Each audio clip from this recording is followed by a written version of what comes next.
I think it's time. For the sad part. It's time for the sad part. It is time to say goodbye to Georges Méliès. Ugh. His last films. His very last films, His swan song. made for Pathé, after they bought Star Films, and no one wanted to watch Méliès movies anymore, and they all tanked. They were all edited away from his control, and and this was it. Yeah. The filmmaking in Méliès' last few movies does feel very kind of stiff and stagey and old fashioned at Yeah, this point. yeah, Compared to the much more kind of kinetic styles we've seen, but it is still it's very sad to see. Just like he's not gonna make anymore. it's funny. I mean, of course, we have a soft spot for Méliès. There have been other directors who have come and gone, like Wallace McCutcheon, Oh, who's so dead many. at this point, Yeah, who we just kind of forgot about. yeah. Oh, there are no We're more still of giving these him credit. movies. Though he did the first gangster movie. Yeah, yeah. Um, But yeah, it hurts to say goodbye yeah, to Papa Georges. yeah. I mean, it is somewhat bittersweet this time though because he at least is going out with at least one like giant fantasy adventure epic. Yeah, which I think is one of his best in years, honestly. Yeah. Oh, for sure. Um, Um, and that is Conquest of the Pole. yeah.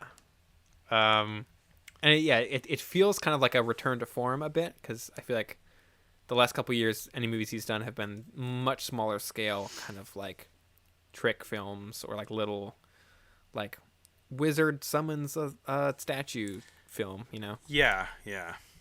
Whereas this is like a full narrative. I mean, it's probably as big and ambitious as anything that he's done. Yeah, I mean, it's Um, the longest movie that that he ever mhm. made. It's half an Yep. hour long. Although it wasn't the longest. We'll get to Cinderella in a second, which is another movie, but that was originally longer, and then it was cut down. Yeah. But yeah, it's got a lot of it's kind of like a Jules Verne pastiche in the way that a Hmm. lot of his classics are. Um, it's like a kind of a travel movie. It's an adventure thing. It's got some cool effects Yeah. and stage work. A lot of like practical effects and like set stuff. Yeah, I think Méliès is probably most well known for his early visual effects stuff.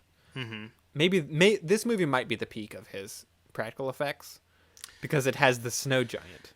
yes. Which is a humongous marionette that I believe was operated by around a dozen people. Yeah. Some of whom were inside of its head, operating its eyes and mouth, and the smoke coming out of its pipe. And then there were people above the camera with strings moving its arms around. It's so good. It looked enormous and super cool. Yeah. I mean, it like it like grabs people with giant hands. Yeah. So it's like you can fully see that this is like 2 stories tall. Yeah, it Um, made me really wish that I got the chance to see the King Kong Broadway show from like a year or two ago. oh yeah. Where they I'm had like the I'm enormous genuinely upset ape. that I didn't see that. I 'Cause mean, yeah. I'm a huge King Kong fanboy. Um, although my favorite thing, having never seen it, my favorite thing about it is that I could walk through Times Square and see King Kong on a big marquee, which just made me so happy. Yeah. So yeah, this is roughly based on all of the adventurers who have been making treks to the North and South Poles in the last couple years. Um, This feels almost a little bit similar to the tunneling the English Channel. how so? Just in that it feels like it's very kind of contemporary, like topical satire. Yeah, yeah, I would say so. There's a lot of there's a lot of satirical stereotyping going on. Yeah, that's a Not little not bit in less great of a ways. tasteful Um, part. I think there's a particular focus on suffragettes, which it seems weird that he's like singling them out as like silly and foolish. Yeah, I mean, I kind of expected better from him A little to bit, yeah. be using suffragettes as just like the butt of a joke about how they're kind of like, let me be included. I deserve to be included in the movie. Going, haha, you're dumb. Which is also weird because like in I think the Fantastic Voyage, like he has a bunch of men and women as part of this adventure, and it's like not addressed or even a thing. Yeah. And now he's making women trying to be included on this big adventure as like no, get out of here. You're ladies. You can't go in a balloon. Well, yeah. I mean, it's another kind of torn from the headlines thing, because I think that in addition to adventurers going to the North and South Pole, like suffragettes were really in the news at this time. I believe like this is around the point where in the UK a lot of the suffragettes started like bombing things. Oh my god! To get their way, So it seems like the main suffragette is like based on the kind of founder of the movement, Emmeline Pankhurst. And yeah, like they were like militant, and they were like getting in people's way, which I think a lot of men, I don't think Méliès hated them, but he maybe saw them as uppity. Yeah, that's kind of the vibe I got from it a bit. It does almost feel like Méliès is going out of his way to like skewer just any demographic in this movie. Like he includes we go after everyone. it does kind of feel that way though, because he's just got like characters representing whole countries that are just showing up and being just the most like absurd, outsized caricature of that country possible. Yeah, big broad characters. It feels like a kind of like goofy 50s movie in that way. Like it's a mad world of just like these just broad caricatures and people all like a gaggle of people all like racing to get somewhere, Méliès talked later about how there wasn't any footage from the North Pole or like people who had like proven that they'd been there, because I think that was a little contentious at this time, that people had not like fully proven that they were at the North Pole, and so he said like, I just made my own, Yeah, and his North Pole looks like it could be the moon or Jupiter or any of the planets that he's gone to. Like it's another just sort of like fantasy scape. Yeah. Which is a lot of fun. Yeah. It was a bit disheartening to hear this movie made no money and no one saw it when it came out. Yeah, unfortunately, because a lot of this movie is just so fun, so classically Méliès. I mean, when you get past the suffragette bit, and when you get past all of the like racial stereotypes, which like there's one for America that's named named after Buffalo Bill. Mm-hmm. There's Schokrautmann from Germany. Somebody named Cerveza from Spain. Yeah, I shouldn't laugh at any of these. They're all pretty bad. It's a kind of a postmodern laugh of how racist it is. Ching Chun from China and Kak Ho Ku from France. And then the guy, or Kak Ho Ku from Japan. And then Run Ever, which it must be some joke that I'm not getting, from England. Yeah, I feel like that's a pun that I don't understand. Yeah. And he's Bluff Allo Bill, like hello in French. But yeah, once you get past all of that, great Méliès, super fun. It does feel like a kind of a swan song, a sort of going out with a bang, like this is his last big, like wacky fantasy movie. Yeah. Although he made 3 more in 1912. Yeah. The next being Cinderella, which is his second Cinderella movie. Yeah, kind of a remake of the 1899 one. Although I don't think I like this one as much as the 1899 one. It's a little slow, and it's weird. It feels very like, for a movie of this length, it's like 25 minutes. It feels like very economical, even though it's all just happening very slowly. Like it's all plot stuff, and basically 30 minutes of this movie was cut out because it was originally 54 minutes, And apparently there were just all of these like side scenes and kind of like atmosphere and character building stuff that is gone now. Although it does almost sound like, from what little I read about it, it sounds like some of the stuff that was cut out was more entertaining than the stuff that was kept in. Apparently there was a whole pumpkin chariot race Yeah. that got cut out. How this movie was recut is somewhat contentious, I think. There is an account from Méliès' widow, Jeanne Dalcy, I think is how you say her name, who later said that Ferdinand Zecca re-edited and massacred the film. Her word is Yeah. massacred. Yeah. And like deliberately tried to make it worse. Like Ferdinand Zecca was sort of like recutting all of Méliès' movies at Pathé to kind of ruin them. It's And awful. I mean, who knows if that's true, but if so, that's pretty bad. I could see it. Yeah, I I mean, kind of can too. from what I get from Ferdinand Zecca, he seems like a bit of a straight-laced guy who wouldn't appreciate Méliès' tomfoolery. Yeah. He cannot sanction his buffoonery. Yeah.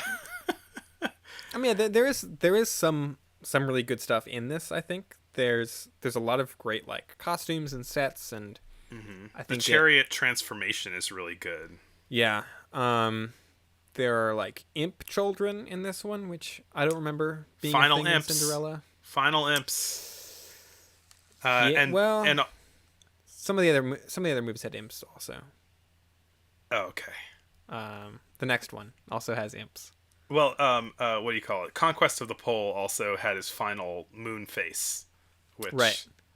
Was it the moon in that one? I thought it was a different. oh, sorry, heavenly it body. is Jupiter, or no, it's Saturn. Right. So it's a planet face. Yeah, final planet face. Yeah. Or a heavenly body face. I don't know. Face in a thing in the sky.